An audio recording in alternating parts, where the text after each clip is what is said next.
દર્શક મિત્રો, મહામંથન મંતવ્ય ન્યૂઝમાં આપનું સ્વાગત છે। અમદાવાદના શાલમ વિસ્તારમાં આવેલા રસુલાબાદ ખાતે ગઈકાલે રાત્રિ દરમિયાન જૂની અદાવતને લઈને વિવાદ થયો હતો, જેમાં છરીઓ વડે હુમલા પણ કરવામાં આવ્યો હોય તેવી ઘટના સામે આવી છે। આ ઘટનામાં અગાઉ પણ આ જે ફરિયાદી પક્ષ છે તેમનો આરોપીઓ સાથે ઝઘડો થયો હતો ને વિવાદ છે તે ઉગ્ર બન્યા બાદ કાલે છરીઓ ચાલી ને આને લઈને ઝફર નામના જે વ્યક્તિ છે તેમને ઈજાઓ પહોંચતા અમદાવાદની એસવીપી હોસ્પિટલ ખાતે સારવાર હેઠળ ખસેડવામાં આવ્યા હતા, જ્યાં આ ઘટનાને લઈને ઝફર નામના જે ઇજાગ્રસ્ત વ્યક્તિ છે તેના ભાઈ અશફાકનું પણ નિવેદન સામે આવ્યું છે। શું આખો મામલો હતો, કોના દ્વારા હુમલો કરવામાં આવ્યો છે, શું કામ હુમલો કરવામાં આવ્યું છે, તેને લઈને શું આક્ષેપો કરી રહ્યા છે, આ મામલે ફરિયાદી अशफाक तेमने सामलो। अशफाक नाम है। अशफाक भाई, क्या पूरी मैटर है? आज आपको एसवीपी हॉस्पिटल आना पड़ा है, क्या है मामला? ये हमारी सोसाइटी में लोग दारू पी के नुकसान कर रहे थे, लोगों की माँ बहन को छेड़ते थे। कौन सी सोसाइटी, कौन सा? सालम रसूलाबाद शाहिया कॉलोनी 2 में जीप कंपास लेके आते थे भाई, हुसैन भाई करके, हुसैन खान, दारू पीते थे, आरोपी है। ये लोग रोज दारू पीते थे अंदर बैठ के, रोज की नाटक आती इनकी, रोज दारू पीते थे और खड़े खड़े पेशाब करते थे, लोगों की माँ बहनों को छेड़ते थे। तो क्या हुआ था आज, क्या मैटर बनी ऐसी कि हमला हो गया और कितने लोग थे हमले में शामिल? हमने बोला गाड़ी हटाओ, उन्होंने गाड़ी नहीं हटाई, वो बारे में उन्होंने हमला कर दिया हमारे पे। हमारी सोसाइटी है नेता सब। कितने लोग थे सामने? वो लोग 3-4 लोग थे, मेरे भाई पे हमला करा। इससे पहले क्या मैटर थी आपकी? इसके पहले भी यही दारू पी के ने मेरे पे हमला करा था। मेरे को 60 टाके आए थे उस टाइम पे। दारू पी के लोग छुरी वुरी रख के तलवार वलवार रखते थे साथ में।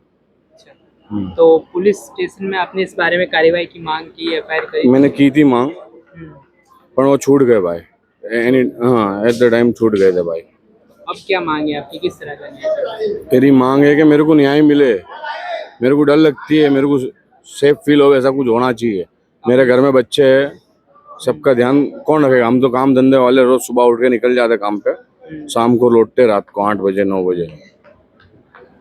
पुलिस से क्या मांगे कि पुलिस हमारे को सेफ्टी देवे ने।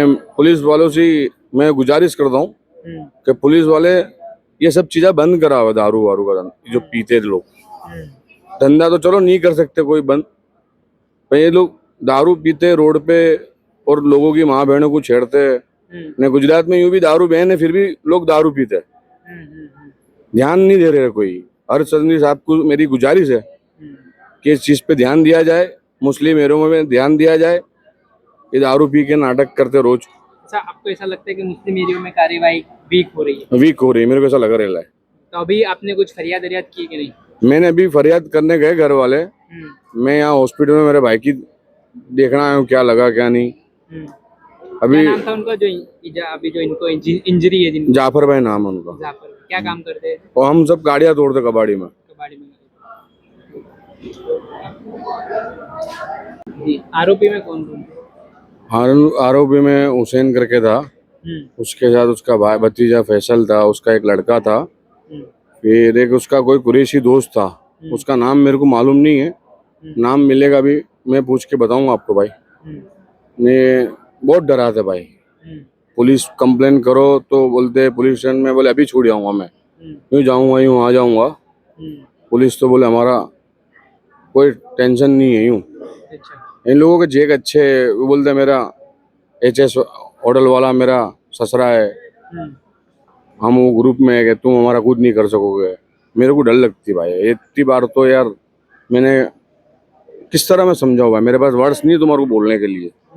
मैं पूरा डर गया हूँ, मेरी जान का जोखम है, जरा ध्यान दो भाई। पुलिस वालों को भी कहता हूँ, साहिब से भी विनंती करता हूँ कि ऐसा સાંભળ્યા। આ ઈસનપુર પોલીસ સ્ટેશન હદ વિસ્તારમાં આવતા રસુલાબાદનો બનાવ છે કે જ્યાં એક સોસાયટીમાં આરોપીઓ અને જે ઇજાગ્રસ્ત છે તે વિસ્તારમાં રહે છે ને કોઈ બાબતને લઈને કારણસર ઝઘડો થયો ને આ ઝઘડો ઉગ્ર બન્યા બાદ છરીઓ વડે હુમલો પણ કરવામાં આવ્યો, જેમાં હાલ ઝફરભાઈ નામના વ્યક્તિને ઈજાઓ પહોંચતા તેઓ સારવાર હેઠળ છે। તો પણ આ પ્રકારે આ જૂથ વચ્ચે બબાલ થઈ ચૂકી છે, મારામારી થઈ ચૂકી છે, ત્યારે આને લઈને હાલ ફરિયાદી દ્વારા પોલીસ સુરક્ષાની પણ માંગ કરવામાં આવી છે અને ડરનો માહોલ પણ વ્યક્ત કરવામાં આવ્યો છે। અને આ ઘટનાને લઈને હવે જોવાનું રહ્યું પોલીસ કઈ દિશામાં તપાસ કરે છે અને શું આ બાબતને લઈને મહત્ત્વનો ખુલાસો થાય છે. દર્શક મિત્ર, આવા જ અવનવા વિડીયો સાથે આપણે માહિતગાર કરતા રહીશું, પડે અપડેટો આપના સુધી પહોંચાડતા રહીશું. એટલે મહામંથન મંતવ્ય ન્યૂઝ જોતા રહો, લાઇક કરો, શેર કરો.